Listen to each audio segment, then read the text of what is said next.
Technical difficulties. Okay, so anyways, the PPE, honey, that they have to wear to administer chemotherapy, you'll think you had some uh strange viral, virus or something like that, and then they gotta protect and quarantine you. I was like, excuse me, and you getting ready to put that in my blood? Oh, I was like, Lord, what have I got myself into, child? Yes. But they administer it, and the most I felt was just really a tightness and like a pain in my jaw. And that was just while I was getting the infusion. I can't remember. I think it took about an hour. I think I was there for like an hour and a half, or something like that. My mom was there with me. I was making her laugh as usual. I'm always laughing. Um, but I was dying inside. Nobody knew. But yeah. So you get your chemotherapy, and then you get home, and then it just it gets worse. So here comes the side effects from chemotherapy. And these are the side effects for me. While they can be different from person to person, one, just I couldn't move, I couldn't get out of the bed. I remember going to the restroom one time. I can't remember. I don't If I did go to the restroom, I don't remember going. I remember getting up one time to go to the restroom because I couldn't eat. I couldn't eat anything. I think what I remember eating was a pickle. Uh, that was the only thing I could eat. And I threw up. My tongue turned black. My head was on fire. Like it was burning so bad. Like, don't touch my head type of burning. Um, Tongue turned black. My fingernails were burnt. Um, mm, mm, mm, mm. Fingernails were burnt. And aside from the fact that I just couldn't get out of bed for a week, I couldn't do anything. And I'm the type of person that I don't be in the bed like that. That's not me. I am not the type of person to just, I don't even lounge around. Like, there is always something to be done. Like, I can't stay in the bed that long. Now, when I had the bilateral vasectomy, I like to get up and move around. I was up moving around in about a week. Yeah. I walking around, going outside. I tried to drive and pick up my son from school, but when you tighten up your muscles, it kind of tightened up the stitches that I had there, so I couldn't drive. Um, but yeah, I was out for a week. It wasn't good. It wasn't a good experience for me. This is the turning point. My son saw me. I remember. Don't cry, girl. Oh my God, don't cry. Mm-mm-mm-mm-mm.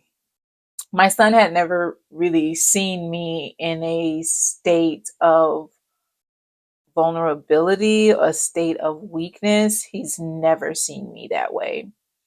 And I remember the one time I remember actually going to the restroom, my oldest sister was there, and she took such good care of me. I'm forever indebted to her. But I can remember I was sitting on the edge of the bed, and I fell into her bosom. I just rested my head in her bosom, and she was hugging me, and I said, I can't do this. I can't do this. And I was crying, and my son walked in, and he saw me.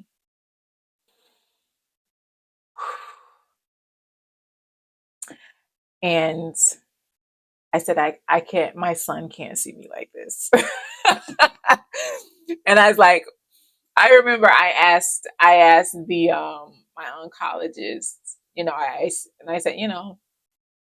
said, why 16 weeks of chemotherapy, if there's no cancer, there's no cancer present and you don't see anything on the scan.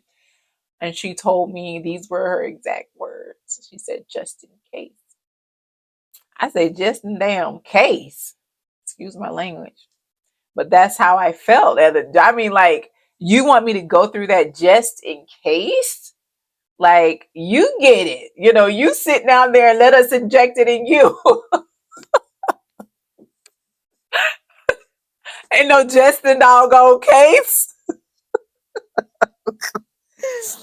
And when I was sitting there and my son saw me, I tried to gather myself together because I could not let my son see me like that. Like, no, no. And at that point, I knew in my mind as weak as I was at that moment, I said, I can't do this. I'm not doing this again. And I didn't start feeling better until it was the actual time for me to go and get the next round. And I was getting them every week. I said, heck no. So at my next appointment, I let it was the physician's assistant at that time who was taking care of me.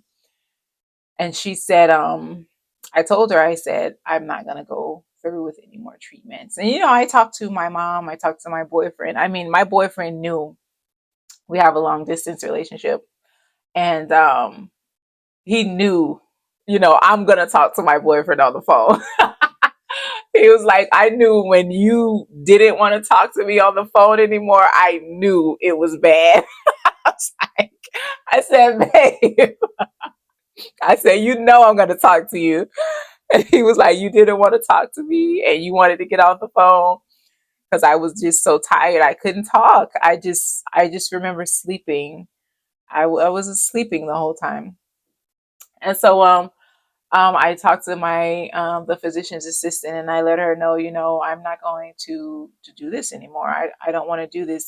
In my mind and in my heart, I made the decision. I said I would rather live a full, healthy life, getting rid of all of the foods and stuff like that was harmful to me or could contribute to cancer. I would rather live my life not consuming those things than to have to go through this process. And I meant what I said. And so I told her, and she says, well, if it metastasizes, there's nothing we could do. That's just going to be it. Well, oh, dang on, okay, then. I'll take my chances. And then she also offered, we can do a less harsh type of chemotherapy. I was like, I don't want nothing. I don't want anything. And even after that, I was very suspicious about, like, I'm pretty sure it's post traumatic stress syndrome, but anytime I go to MD Anderson, I get nauseous. I don't like going anymore. I just don't like being there. I don't. And I don't like anything being injected in me. Like, no. And and at the time it was during COVID, and there are like these mandates of I said nobody's injecting anything in me. Like, I didn't care. Like, even if my job, I was prepared to walk off from my job if they forced us to get it. I'm not. I To this day, nothing is getting injected into me. It's just not. You know, I couldn't do it. I can't do it anymore. Like, what is it going to do to me? I was that um, traumatized by the experience. Um, so I decided not to do it, and then I kind of changed my lifestyle and I started reading and learning about the human body. And I found this love and this passion for the human body. I mean, when I started reading my mom's anatomy and physiology books, because she's in nursing school, and I would read it, and then I would also do research on the side. Like, if I got to something in the book where I really didn't understand, I would look it up on YouTube, and it would just make so much sense.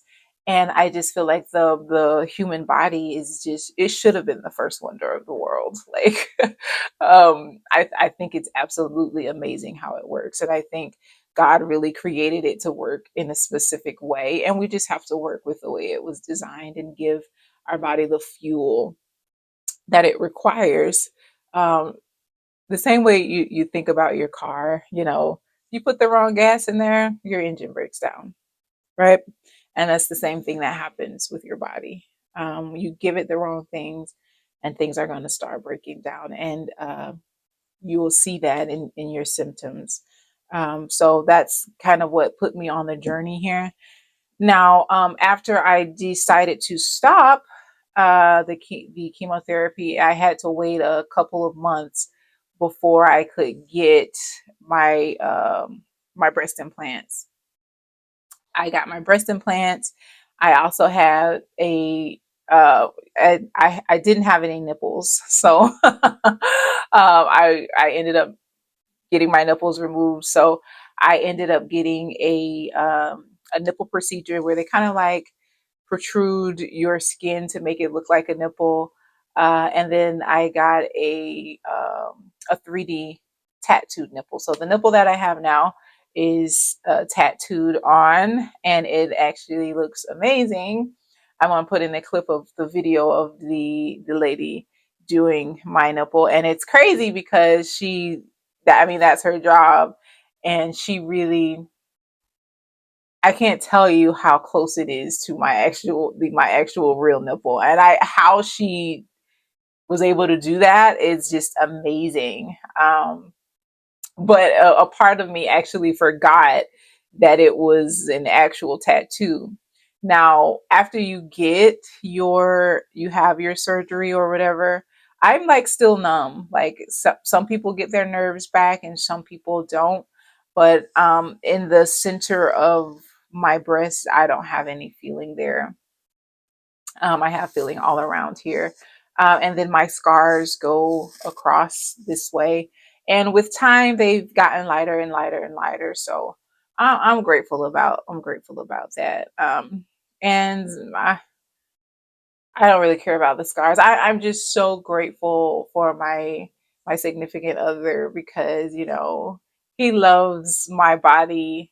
He loved my body the old way, and he loves my body now. And um, I don't know. I just kind of, having a partner like that is just, it's just one that that's just one you want.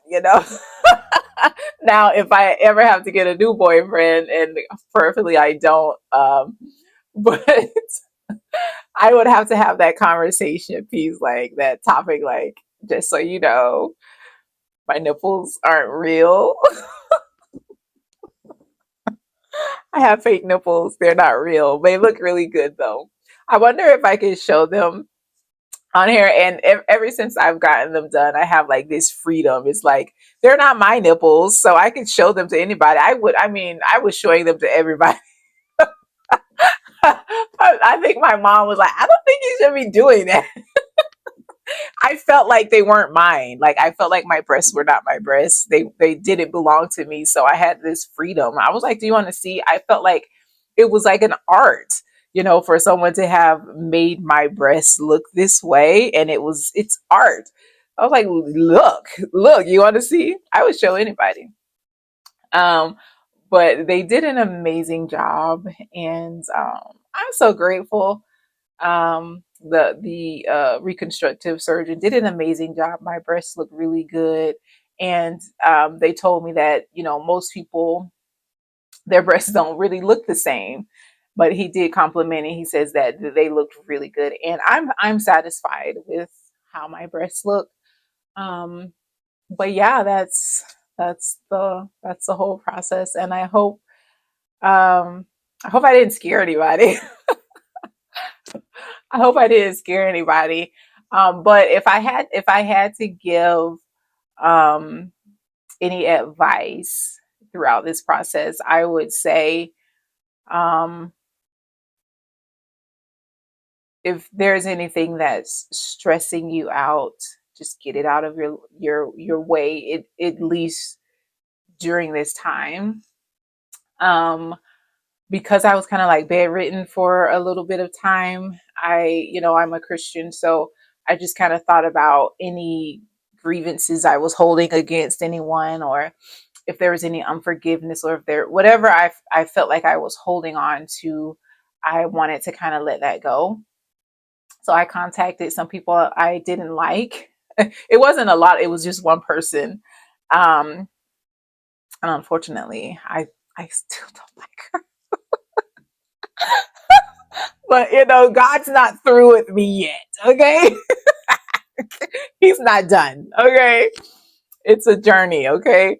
But I did apologize to this one specific person, and I just kind of let it go.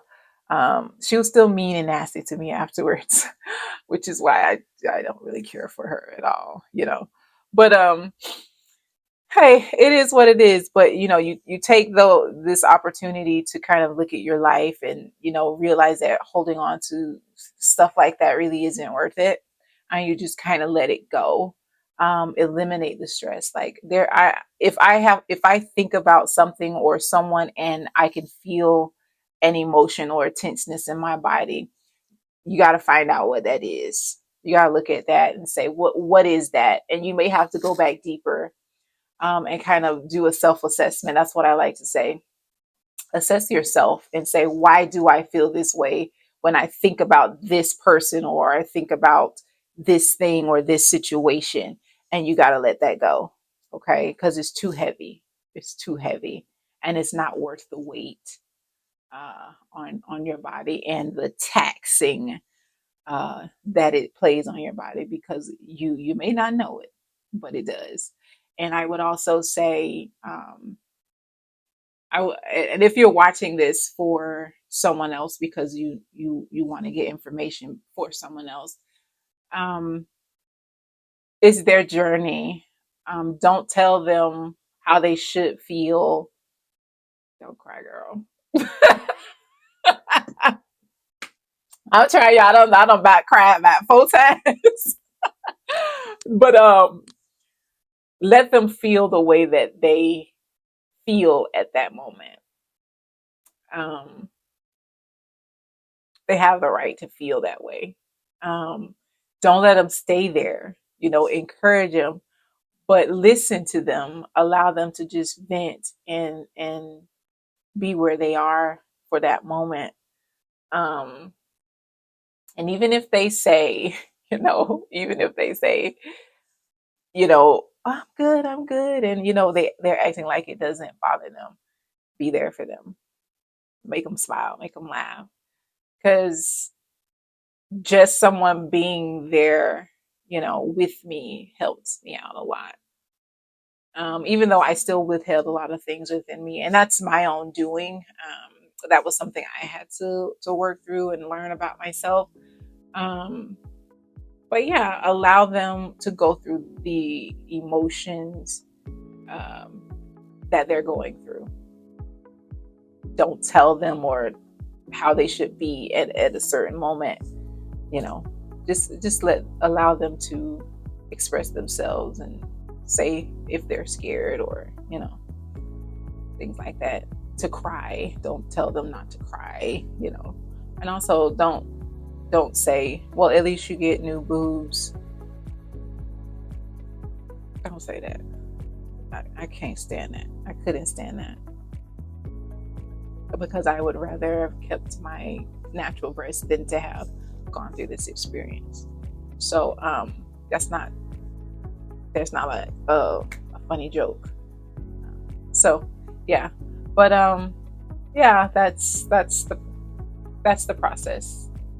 That is the process, and I hope this gave you some knowledge. I hope, look at my baby, look at my baby. I hope this gave you some knowledge. Please, if you have any other questions, please don't hesitate to send me a comment, to post a comment. And if you're watching this for yourself, God bless you. And I pray for your strength during this time. And if you're watching this for someone else, I pray for you and your strength to be a caregiver to whomever this person is. And I just pray for your health and your wealth. I pray that God provides everything that you need so that finances is not an issue when you're already going through such a traumatic experience. Um, so many blessings to either or, okay? And I hope you guys have a blessed one. And if you haven't already, please subscribe, where I talk about content that is going to help you improve the quality of your life, whether it's mental, whether it's spiritual, whether it has to do with God, or health, or having a non-toxic home, because that's what I'm on lately. But anyways, it's been a major blessing, and I hope you have a good day. Bye.